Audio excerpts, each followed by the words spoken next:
ये कहानी जेम्स बोवन की जिंदगी की सच्ची कहानी है, जिसके पास न रहने के लिए घर है न खाने के लिए खाना। वो फुटपाथ पर सोता है, वो कूड़ेदान से खाना खाता है, पर इसका जिम्मेदार वो खुद है।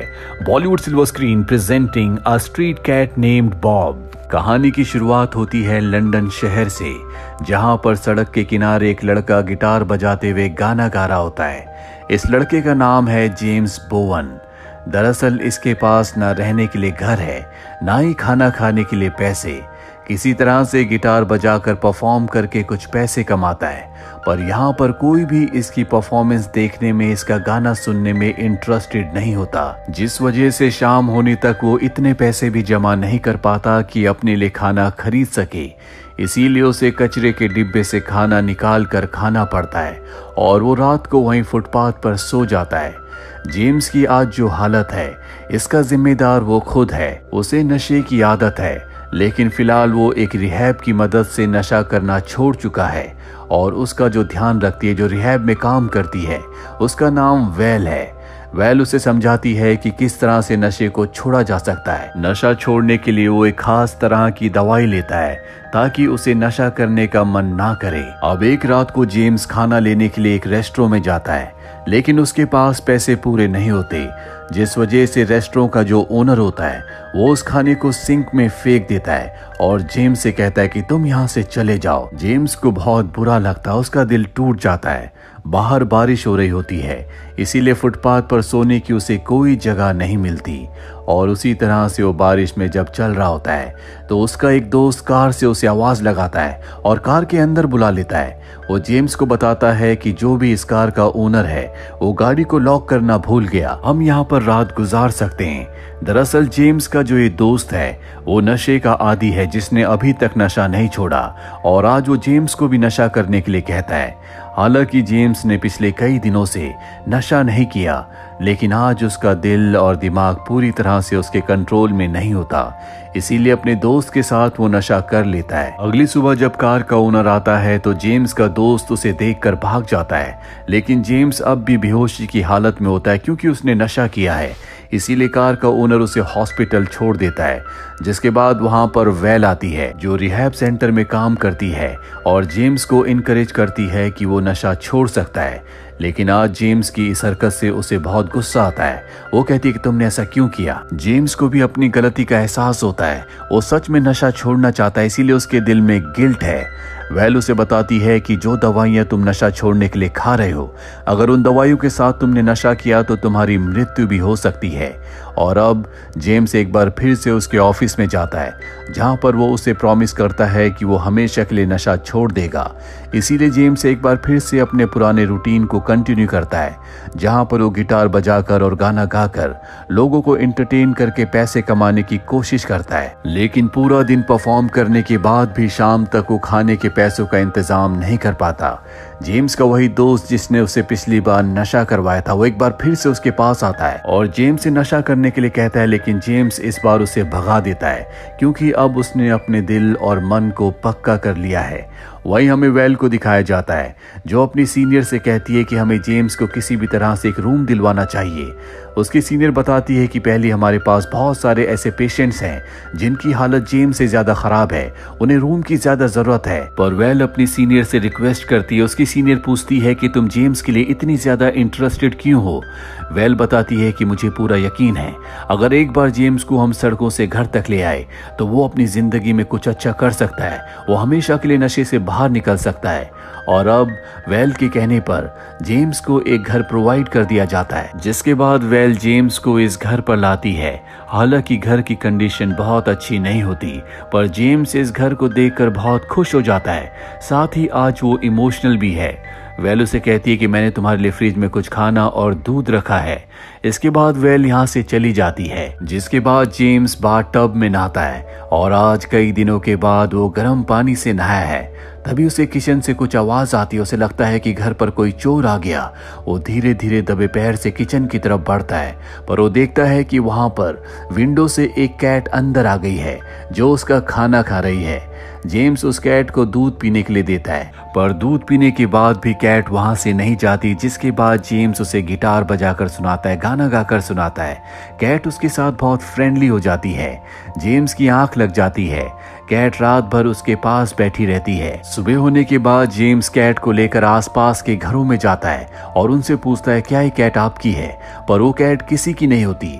इसीलिए जेम्स एक जगह उस कैट को छोड़कर अपने काम पर चला जाता है और जब वो परफॉर्म कर रहा होता है तभी वो सड़क पर अपने डैड को देखता है। हालांकि उसके डैड ने उसे देख लिया होता है, लेकिन उसके नशे की वजह से वो उसे अवॉइड करके वहां से जा रहे होते हैं। जेम्स भागता हुआ अपने डैड के पास जाता है और उन्हें बताता है कि मैंने नशा छोड़ दिया है, मैं पूरी तरह से इससे जल्दी बाहर आ जाऊंगा। पर उसके डैड उसकी बातों पर यकीन नहीं करते, क्योंकि इसी तरह के प्रॉमिसेस वो कई बार कर चुका है। तभी वहां पर जेम्स की स्टेप मदर आ जाती है। दरअसल उसके डैड ने अब दूसरी शादी कर ली है और उसकी जो स्टेप मदर है वो उसे बिल्कुल पसंद नहीं करती। वो बिल्कुल नहीं चाहती कि जेम्स की छाया उसके बच्चों पर पड़े। जेम्स चाहता है कि उसके डैड क्रिसमस के दिन उसे घर पर इनवाइट करे, पर उसके डैड कहते हैं कि हम तुम्हें किसी और दिन बुलाएंगे। और जाने से पहले वो जेम्स को 20 पाउंड्स देते हैं। हालांकि जेम्स इन पैसों को नहीं लेना चाहता, लेकिन उसे पैसों की इस वक्त बहुत जरूरत है। और अब जेम्स अपने घर वापस आता है। वो देखता है कि उसके रूम के बाहर वही कैट है जिसे उसने सुबह छोड़ दिया था, और अब ये कैट जख्मी होती है, उसके शरीर से खून निकल रहा होता है, जो देखकर जेम्स बहुत ज्यादा परेशान हो जाता है। इसीलिए वो कैट को लेकर अपने पास के घर में जाता है जहां पर एलिजाबेथ नाम की एक लड़की रहती है। एलिजाबेथ जब कैट को देखती है तो वो कहती है कि इसे एंटीबायोटिक की जरूरत है, तुम इसे हॉस्पिटल ले जाओ। वो उसे एक विजिटिंग कार्ड देती है जो कि एनिमल्स के हॉस्पिटल का है। एलिजाबेथ पूछती है कि इस कैट का क्या नाम है। वो बताता है कि मैंने इसका कोई नाम नहीं रखा, ये मेरी कैट नहीं है। एलिजाबेथ उसका नाम बॉब रख देती है और अब वो बॉब को लेकर हॉस्पिटल पहुंच जाता है जहां पर बहुत ज्यादा भीड़ होती है। कुछ देर के बाद उसका नंबर आता है। डॉक्टर बॉब को पूरी तरह से चेक करके उसके घावों को साफ कर देती है और कहती है कि इसे तुम्हें दवा देनी पड़ेगी। जिसके बाद वो दवा लेने के लिए काउंटर पर जाता है, लेकिन दवा की कीमत 22 पाउंड्स होती है। लकीली उसके पास 22 पाउंड्स होते हैं क्योंकि आज सुबह ही उसके डैड ने उसे 20 पाउंड्स दिए थे। हालांकि इन पैसों से वो कई दिन तक खाना खा सकता था, लेकिन उसे बॉब की बहुत ज्यादा चिंता होती है। इसीलिए बिना कुछ सोचे समझे वो उसके लिए दवा लेकर घर वापस आ जाता है। जेम्स इस बात से भी बहुत परेशान होता है कि आज वो वेल से मिलने नहीं गया। दरअसल वेल के साथ उसका अपॉइंटमेंट था। घर आने के बाद वो बॉब को दवा खिलाने की कोशिश करता है, पर बॉब दवा नहीं खाता। इसीलिए वो बॉब को लेकर एलिजाबेथ के पास जाता है। एलिजाबेथ बहुत आराम से, बहुत प्यार से बॉब को दवा खिला देती है, जो देखकर जेम्स को बहुत खुशी होती है। वो एलिजाबेथ से बहुत सारी बातें करता है और बातों के दौरान उसे पता चलता है कि एलिजाबेथ नशा करने वाले लोगों से बहुत नफरत करती है। इसीलिए वो एलिजाबेथ को अपने बारे में कुछ नहीं बताता। वो सिर्फ इतना ही कहता है कि मैं एक म्यूजिशियन हूँ, मैं गाना गाकर पैसे कमाने की कोशिश करता हूँ। अगले दिन वो वेल के पास जाता है, जो बहुत गुस्से में होती है क्योंकि एक दिन पहले जेम्स को उससे मिलने आना था, उसका अपॉइंटमेंट था जो जेम्स ने मिस कर दिया। वो जेम्स से कहती है कि अगर तुमने इसी तरह से एक बार फिर किया तो तुम्हें जो रहने के लिए रूम दिया गया है वो तुमसे वापस ले लिया जाएगा। जेम्स उसे बॉब के बारे में और एलिजाबेथ के बारे में सब कुछ बताता है।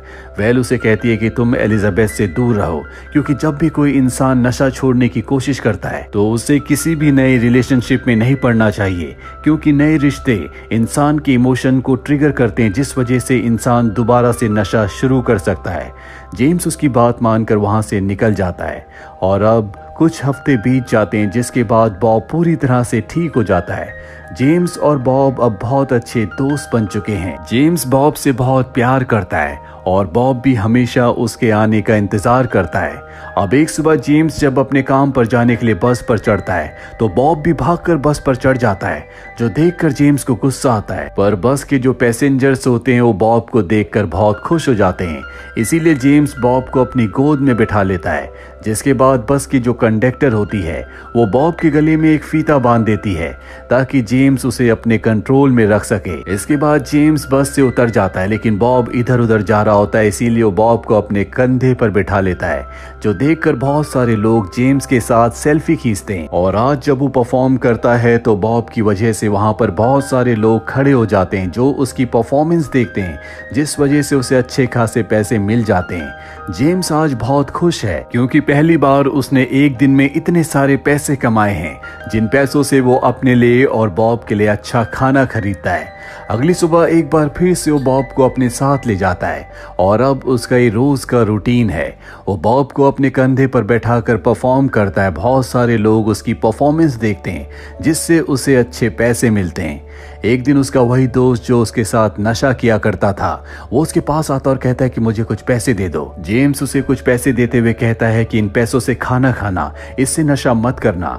उसका दोस्त पैसे लेकर वहां से चला जाता है और अब हर रोज की तरह जेम्स अपने बॉब के साथ परफॉर्म करता है। बॉब अब उसके गिटार पर बैठता है, जिस वजह से बहुत सारे लोग इनकी परफॉर्मेंस देखते हैं। जेम्स के पास अब खाने पीने के अच्छे खासे पैसे रहते हैं।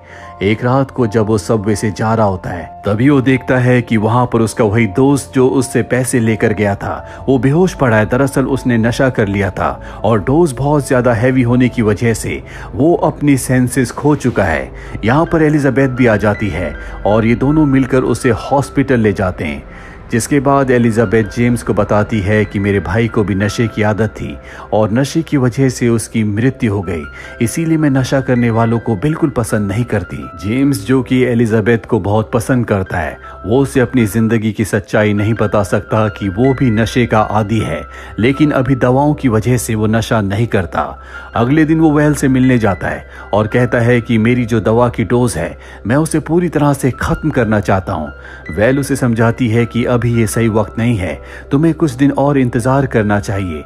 दरअसल उसकी दवा की जो डोज होती है उसकी मात्रा अब पहले से बहुत कम हो चुकी है, पर जेम्स अब इसे पूरी तरह से खत्म करके एक नॉर्मल इंसान की तरह जीना चाहता है। और अब क्रिसमस का दिन आ जाता है। वो एलिजाबेथ के साथ अच्छा टाइम स्पेंड करता है। एलिजाबेथ उसे एक पेंटिंग गिफ्ट करती है और जेम्स उसे गाना गाकर सुनाता है, जिसके बाद वो बॉब को लेकर अपने डैड के घर जाता है, जहां पर उसकी स्टेप सिस्टर्स होती हैं जो जेम्स से बहुत बदतमीजी करती हैं। और यहाँ पर अब जेम्स के डैड भी उसे यहाँ से जाने के लिए कहते हैं। हालांकि वो उन्हें समझाने की कोशिश करता है कि वो नशे से अब पूरी तरह से दूर है, पर उसके डैड नहीं चाहते कि जेम्स उनके घर पर आए। तभी बॉब उसके कंधे से उतरकर घर पर भागने लगता है, जिससे वो बहुत सारी चीजें गिरा देता है। अब यहाँ पर जेम्स की स्टेप मदर भी आ जाती है, जो देखकर बहुत गुस्से में आ जाती है कि बॉब ने घर में चारों तरफ बहुत सारी चीजें गिरा दी है। इसीलिए वो जेम्स को यहाँ से जाने के लिए कहती है, जिसके बाद जेम्स यहाँ से चला जाता है। अगले दिन जब वो परफॉर्म कर रहा होता है, तभी वहां पर एक शरारती बच्चा आता है जो जानबूझकर अपने डॉग से जेम्स के बैग के ऊपर पी करवाता है। वहां पर खड़े लोग उस बच्चे पर बहुत गुस्सा करते हैं, जिस वजह से वहां पर शोर शराबा हो जाता है। पुलिस आकर जेम्स को पकड़कर ले जाती है, जिसके बाद वेल उसे छुड़वाने के लिए आती है। सीसीटीवी कैमरे की फुटेज से पता चल जाता है कि जेम्स की कोई गलती नहीं है, पर उसकी वजह से शहर की शांति भंग हुई। इसीलिए जेम्स को कहा जाता है कि तुम अगले 6 महीनों तक सड़क पर परफॉर्म नहीं कर सकते।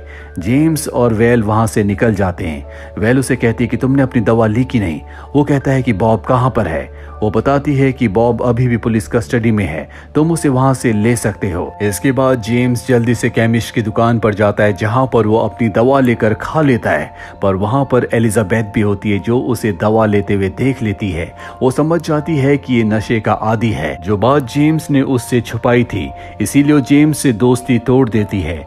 जेम्स को बहुत दुख होता है और अब वो सड़क पर परफॉर्म भी नहीं कर सकता, इसीलिए वो एक जगह जॉब कर लेता है जहां पर उसे द बिग इशू नाम की मैगजीन को सड़कों पर बेचना होगा।